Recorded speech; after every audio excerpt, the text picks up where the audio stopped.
on a journey. I've chosen my ideal companion, and together we'll find the perfect jump. What may be risky for me, it's probably not risky for Tim. There are not many women that do what she does. I'm on a journey. The difference between jumping with Eva and jumping with maybe a friend, well, I definitely got a lot more to lose. May be risky for me, it's probably not risky for Tim. There are not many women that do what she does. The difference between jumping with Eva and jumping with maybe a friend, well, I definitely got a lot more to lose. May be risky for me, it's probably not risky for Tim. Guys not do what she does.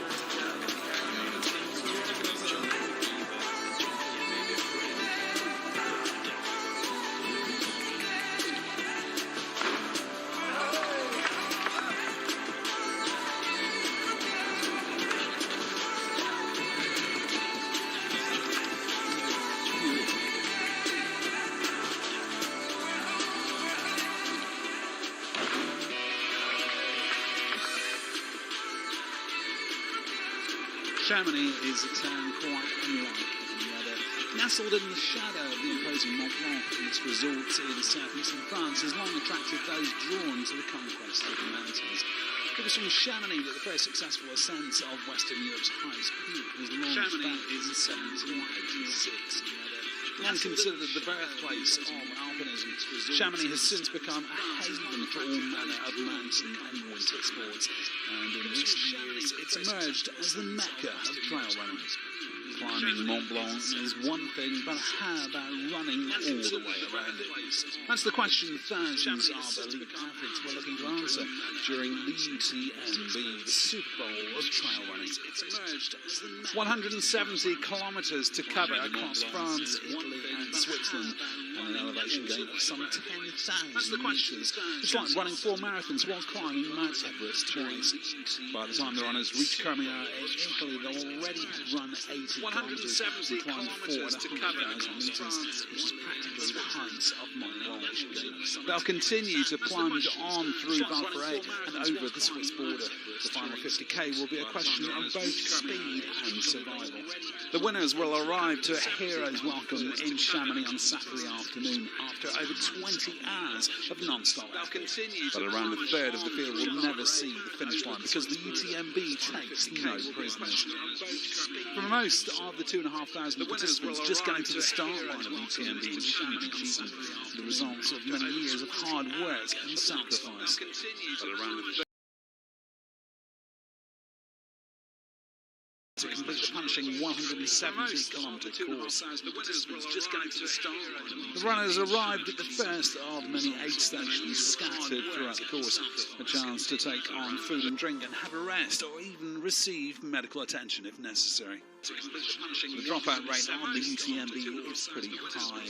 Last year, 30% of the field, nearly 800 runners, failed to make it back to Chamonix. However, the phenomenal support from the local crowd was no doubt going to spur them on. Even the most experienced runners have to take extra care when racing through the night. Catalan's Pau Capel, winner of the Ultra Trail World Tour in 2018, had extended his lead, while China's Mia Yao led the way in the women's category. Courtney Dauwalter took over the lead from Maya in the small hours of the morning, with the Chinese star pulling out at La Folie and was soon over half an hour clear. The runners were treated to some breathtaking views as the course wound its way through the Swiss valleys and into the final part of the course. Into the final parts of the UTMB, and Pau Capel was still on a charge. The men's leader coming through Valacine with over half an hour in hand over Xavier Thenifard before the final climb. The sun was out in Chamonix as Capel arrived to a hero's welcome. The 27-year-old conquering the Ultra Trail Mont Blanc in a new course record of 20 hours, 19 minutes and 7 seconds. A stirring performance from Thenifard as he came in 48 minutes and 49 seconds down on Capel. The Frenchman adding another UTMB podium to his remarkable record, which includes those 3 victories in 2013, 15 and 18. The day's biggest surprise package was Scott Hawker, New Zealander achieving the biggest result of his career, having come home 11th 2 years ago and 64th in 2014. American Courtney Dauwalter was all smiles as she crossed the line, almost an hour clear of second place, winning the UTMB at the first time of asking, having battled through nausea in the latter stages of the race. Sweden's Kristen Berglund on the left here, taking second place after a late surge, while Meta Mayura completed a sensational week for Spain as she rounded out the podium.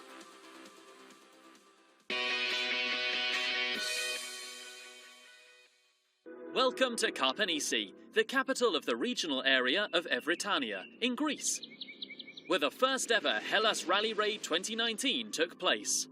Karpenisi is considered one of the greenest destinations in Europe, with magnificent landscapes, breathtaking scenery, and many rare species of flora and fauna.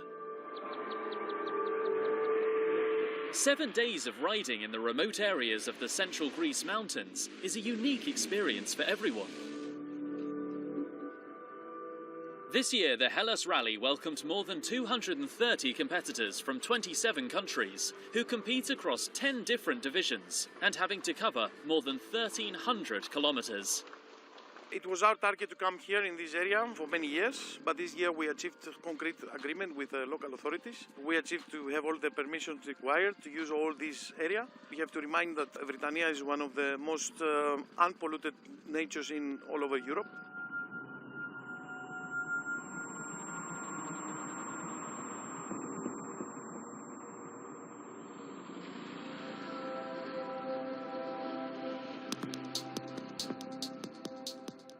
Karpenisi is in the center of Greece and it's not a typical Greek landscape like many people in Europe or all over the world think about. This is a more alpine landscape with very high mountains, with deep forests, and all the routes are inside the mountains.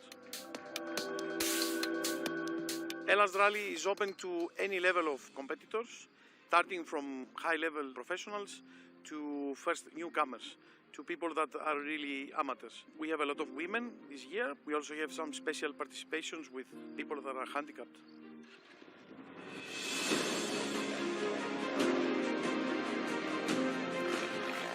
During the event, participants had the chance to get that real rally feel as they got the chance to watch how the pros fly over the track.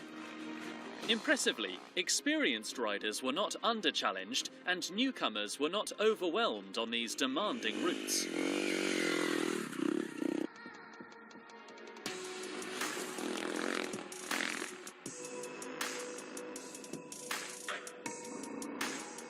New entries have been increasing over the past few years, showing there is a real promising future for the rally class. This year, riders from all over the world came to Greece in order to enjoy the majestic landscapes and live the unique experience of this smoothly organised event. I'm Panagiotis Georgiannis. First time we're joining Hellas Rally 2019. Last year we did the Albania Rally, me and my friend Dimitris Charisis. Now we have the opportunity to ride among these beautiful mountains and places with other riders from the whole Europe. I hope we will do our best and not to get hurt and enjoy the route. The Hellas Rally Raid 2019 had many riders, but the most surprising thing was that in all the categories you could find many female participants. This is not common in rally racing, and it's great to see more women in this male-dominated sporting world. Rally raids, since the last 5 years, are getting more and more participation from women because it's a sport that doesn't only require strength and stamina but also requires some serious thinking because of the navigation, and probably women have a benefit on this. The rally environment is really friendly and everyone helps each other, so I don't think anyone cares where you come from, what gender you are. Everyone here is equal. It's a level playing field and everyone just wants to get through and finish so we can have fun. So I think it's an amazing place and everyone is welcome. Pros and newcomers really trust the quality of the Hellas Rally Raid. One of the main things that makes this event stand ahead of others is that participants have to face many differing terrains daily through the magnificent landscapes and locations of Karpenisi. It's a unique experience, riding through the remote mountains, forests and valleys. The rally started with a short prologue of 40 kilometres, giving the riders the chance to take a good look at the terrain and prepare themselves and their vehicles properly for the highly demanding next few days.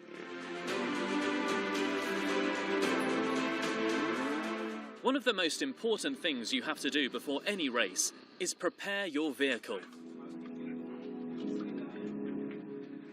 Riders from all divisions were carefully preparing their bikes, quads and SSVs for the challenging rally in this beautiful location.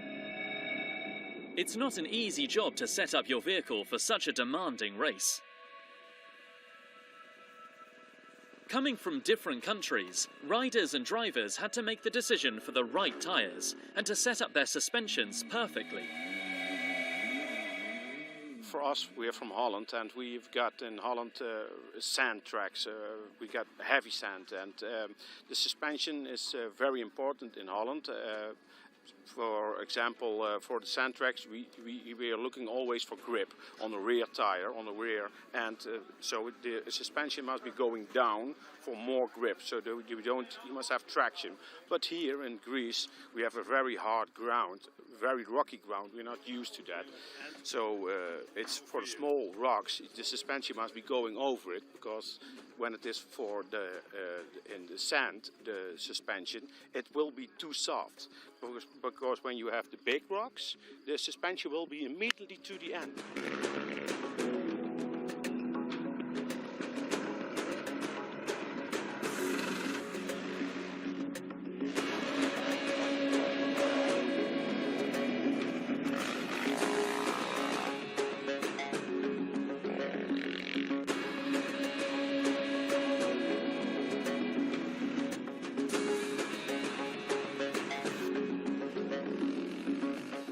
About the tires, for in Holland, mostly of the time we're riding with air tires, just like your car. Mainly people as car do air in the tire. We have that in Holland also, but here in the rocky track on the hard ground, we ride with a full tire. It's called a Bitmoes, and it's a tire you can put, for example, a screwdriver in it, and it won't be going leak or whatever. So when you get a hard bump on the rocks, it won't be going leak. In order to take the right decision, you need to have an experienced supporting team standing by you. At the race bivouac, we track down some of the support teams. In motorsports, crews always have a crucial role, but their support becomes even more important during long day events, as they help privateers by preparing and maintaining their bikes. Moreover, they are responsible for giving the participants the ability to race in a more relaxing and, most importantly, safe way. The second and third days of the event were even more demanding. On the first racing day, drivers and riders faced a 280-kilometre route, followed by 260 kilometres on day 3. During the races, the drivers became more familiar with the terrain and the style of the Greek track, so try to push the tempo more and more. One of the main aspects of a rally is the road book. A road book is a diagrammatic book consisting of several pages of tulip diagrams and is the main navigation for most rallies. Participants have to follow the road book in order not to get lost and to avoid any dangerous points. We used to underline with this different column when you have to turn right or turn left, when there is a dangerous point or where is something that is difficult. This is helpful during the race, what are you doing, and if there are some dangerous points. During the race, you move by yourself the road book, and you have to check every time that the note, the drawing of the note, is at the same time with the distance.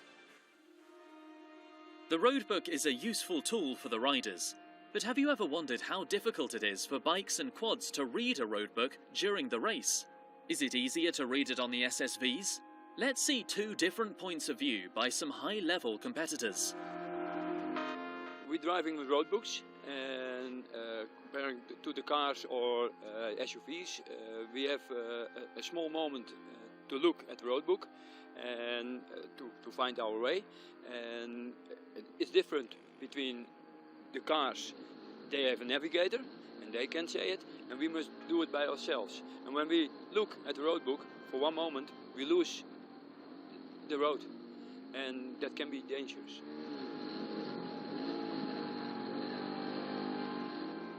I think from my point of view, because we've both been on bikes in the past, David, at a very high level, navigated, it's totally different in an SSV to a bike. The first thing you've got to have is trust between each other.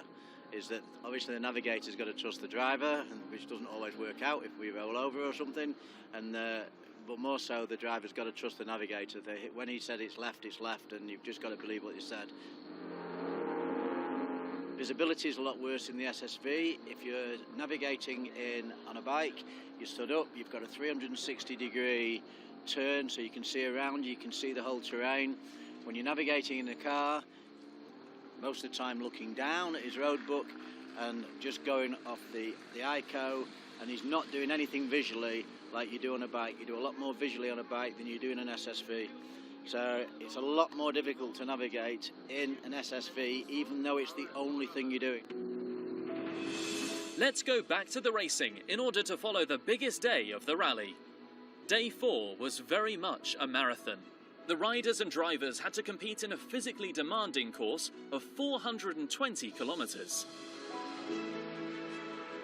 From dusk till dawn, participants faced the very best of what Greece has to offer for off-road riding. They raced over a huge variety of terrains, including snow, mud, rocks, water crossings, wide open tracks and countless off-piste areas that combine both fast and technical sections. 150 kilometers were same as the days before. It wasn't so big problem to go through it, but as kilometers it was longer and longer. Last 80 kilometers was really terrible. It was a real problem to concentrate. It was really easy to make any mistakes.